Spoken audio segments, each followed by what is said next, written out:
Nah, kalau misalnya penelitian arkeolog terkait dengan makam, itu ada juga ya? Ya ada. Ada. Saya salah satunya juga risetku kan makam. Oh, pernah? Baruga. Dia di Minahasa misalnya begitu. Nah, kita juga itu tadi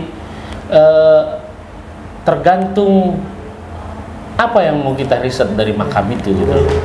Tidak semua serta-merta menunjukkan siapa orang di bawah itu yang dimakamkan, itu kan nggak semua itu, nggak semua berkaitan dengan itu gitu. Nah, misalnya kayak makam Waruga gitu kan, ya paling kita misalnya kalaupun ada tertulis di situ nama yang dimakamkan si A, si B, si C, ya pada akhirnya kita tahu oh ini dulu makamnya si klan ataupun keluarganya si B gitu kan. Paling nggak sebatas itu kan gitu. Tapi setidaknya kita mengetahui juga usianya berapa. Nah, kalau dari batu nisan nih Bang, batu nisan itu bisa sebagai bahan bahan untuk penelitian? Ya bisa juga, artinya untuk menentukan ini nisan ini baru ada sekitar abad-abad sekian misalnya. Jadi paling menentukan itu gitu loh. Ya tergantung lebih jauh di nisan itu ada apa gitu kan. Oh tertulis di situ 1949 gitu kan misalnya. Oh tapi bahan nisan itu belum ada di tahun-tahun itu, baru sekarang. Ya paling berarti yang dimakamkan itu sudah dimakamkan baru sekian puluh tahun kemudian dikasihlah nisan yang dipugar lah ya. Iya,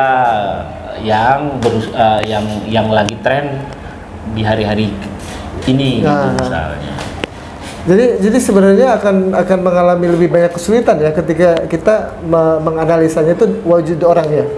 Berbeda dengan misalnya peninggalan tadi, misalnya candi atau misalnya peninggalan batu. Candi pun susah juga. Kalau kita tidak tahu angka tahunnya dan tidak ada literatur bukti tertulis gitu, belum tentu kita bisa menentukan usianya. Kecuali ada hal-hal lain, misalnya tadi dari kalau di perunggu ataupun apa itu biasanya ada patinanya, itu kan bisa dikorek untuk menentukan. Nah mungkin bisa saja kalau di candi lumutnya gitu kan, gitu. Nah ya itu artinya nggak serta-merta kita bisa menentukan oh ini dari sekian. Tetap kita membutuhkan ilmu-ilmu bantu lain gitu. Misalkan bisa saja di situ ada prasastinya, jadi kita bisa mendapatkan gambaran itu. Kalau nggak ada dan tidak ada literatur apapun, belum tentu kita segampang itu untuk istilah menentukan oh ini candi A, candi B, candi C, enggak. Kecuali misalkan ada penamaan candi, misalnya candi Lumbung katanya. Itu karena dulu digunakan sebagai tempat padi gitu kan, misalnya berarti menyesuaikan itu. Ada juga candi tikus.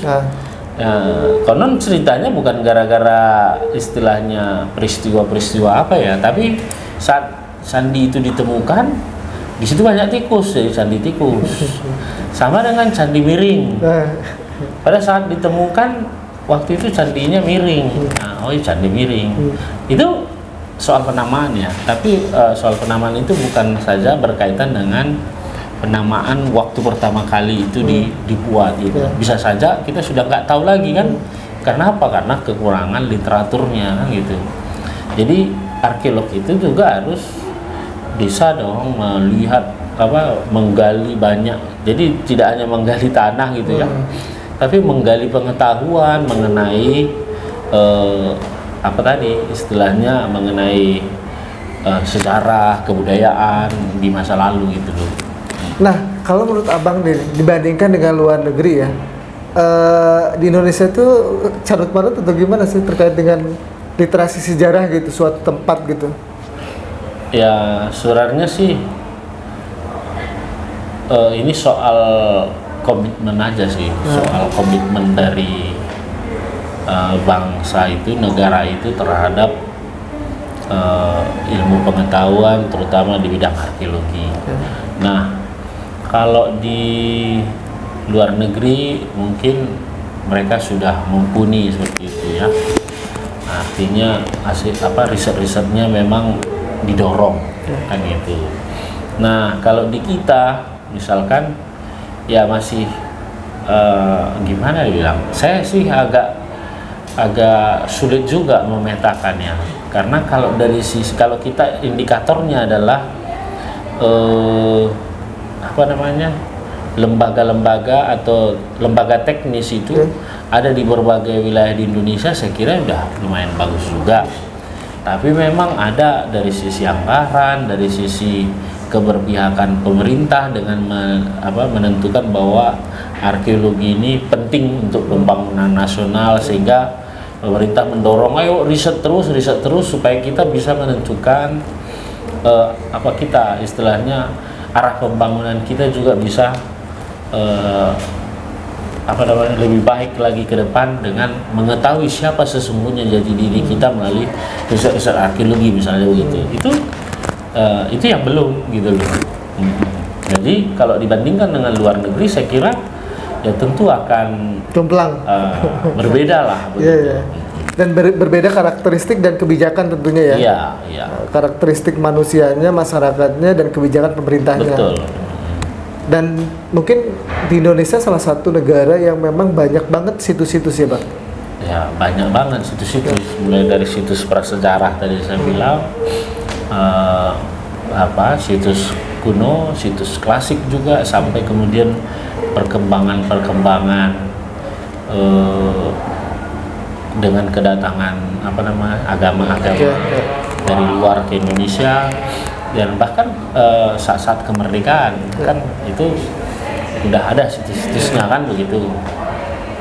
Jadi sangat kaya, hampir di setiap daerah itu ada, dan bahkan yang melampaui batas-batas wilayah tapi masih di wilayah Indonesia misalnya banyak begitu. Jadi misalnya daerah pegunungan kalau di Jawa ini yang ada di antaranya Pegunungan Kapur lah ya, Pegunungan Seribu ya, bilangnya. Nah, itu juga bagian dari peradaban-peradaban di masa lalu juga gitu loh. Misalnya daerah tadi yang saya sebut Sangiran, Trinil, sampai kemudian daerah Pati gitu kan. Nah, dan kemudian daerah Ngandong gitu kan. Jadi itu juga melampaui, misalnya daerah Bengawan Solo juga itu juga memiliki kebudayaannya sendiri, dan itu melampaui batas-batas wilayah. Lalu di daerah ya tadi mungkin cerita tentang Gunung Padang juga kan gitu. Banyak. Saya kira kita sangat kaya. Itu baru dari sisi temuan artefaktual kan gitu. Belum lagi dalam konteks etnis. Ya kita sangat kaya gitu. Nah, ini juga menjadi sangat penting bagi kita ke depan, bagaimana mengelola ini secara baik dan bijak, sehingga kekayaan budaya ini menjadi satu potensi kita yang luar biasa dan punya manfaat ekonomi, tapi juga manfaat bagi kemajuan bangsa gitu loh. Nah, ngomong-ngomong terkait dengan banyaknya situs di Indonesia kan dibutuhkan dengan tenaga penelitian. Salah satunya adalah arkeolog. Menurut Abang, arkeolog di Indonesia itu berkembang nggak sih Bang? Ya. Atau kayaknya mungkin jalan di tempat gitu. Ada enggak sih peminat meneliti arkeologi itu? Kalau peminat peneliti arkeologi saya lihat hari-hari belakangan ini semakin banyak ya. Ya setidaknya begini. Dulunya universitas yang memiliki jurusan arkeologi itu hanya 4. Zamannya Abang? Ya. UGM, UI, Universitas Udayana, sama Unhas.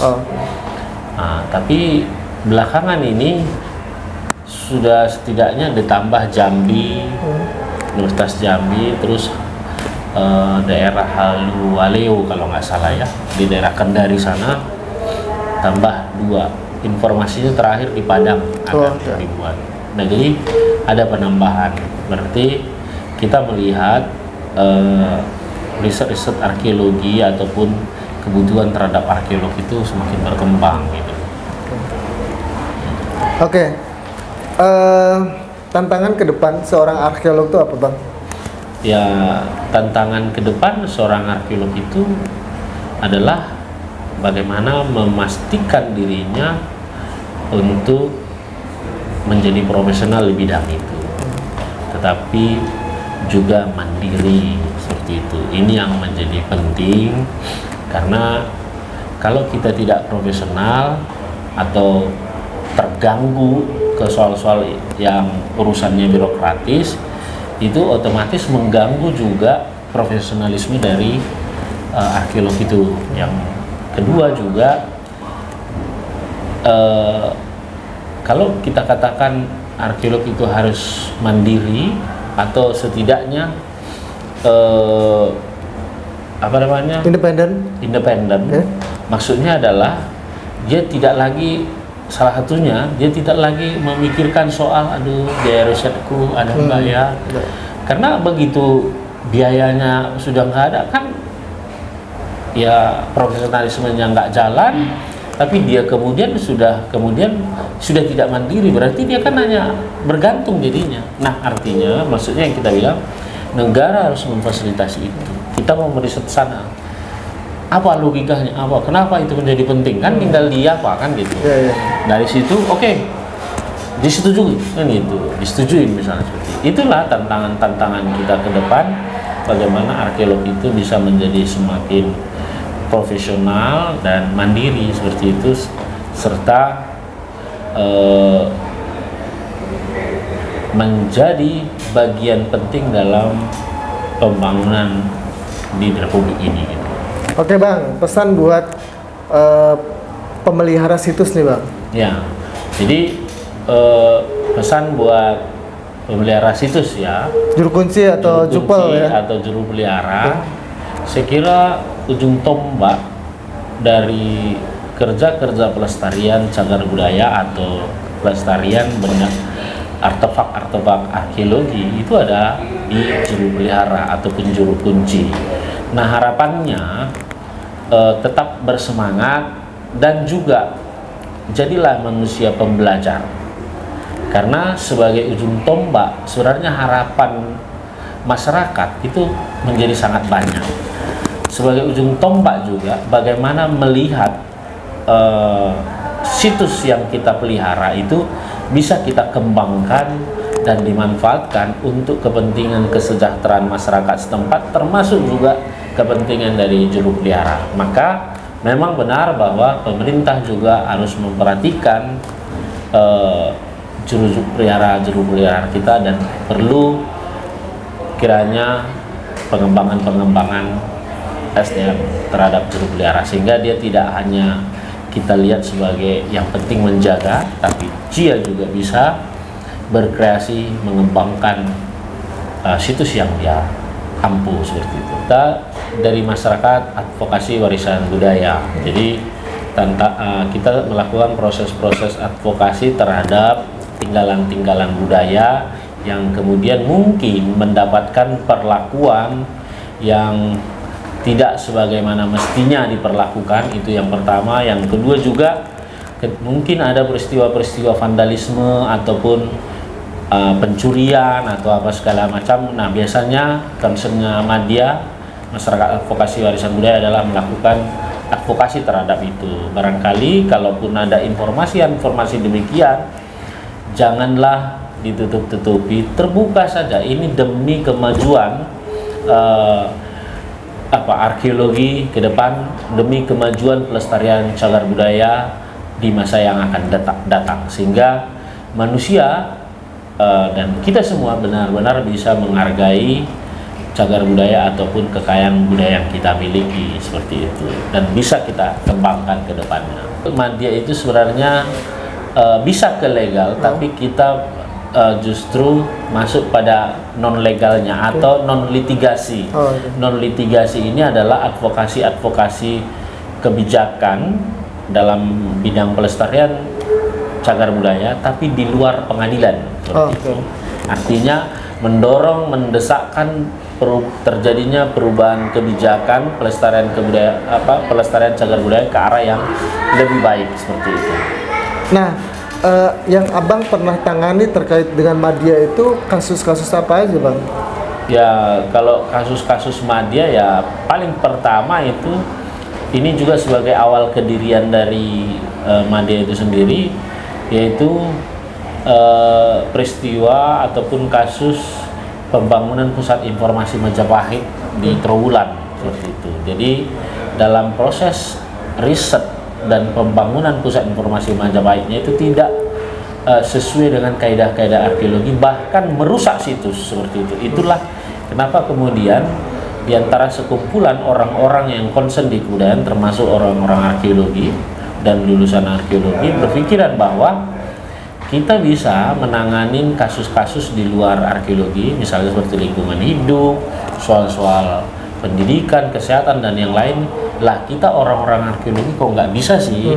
Makanya kemudian kita mendirikan Madya, dan aktivitas pertama itu adalah mengawal kasus perusakan situs di Trowulan tersebut. Nah, selanjutnya ada beberapa kasus-kasus lain yang kita tangani, termasuk juga soal rencana penghancuran gedung Sarekat Islam Merah yang ada di Semarang, lalu kita advokasi dan itu tidak jadi dihancurkan, dan juga banyaklah yang lain. Saya kira bisa kita saksikan juga Gembah Google ya, Google, kasus-kasus apa yang sudah pernah ditangani oleh Madya seperti itu. Oke, jadi sebenarnya kalau misalnya ada masalah nih teman-teman sahabat Tampak Jelas yang apa ya, juru kunci atau juru pelihara atau perangkat desa adat gitu ya, bermasalah, misalnya ada sesuatu yang tidak beres di situs atau cagar budaya, itu bisa meminta bantuan Madya ya? Bisa.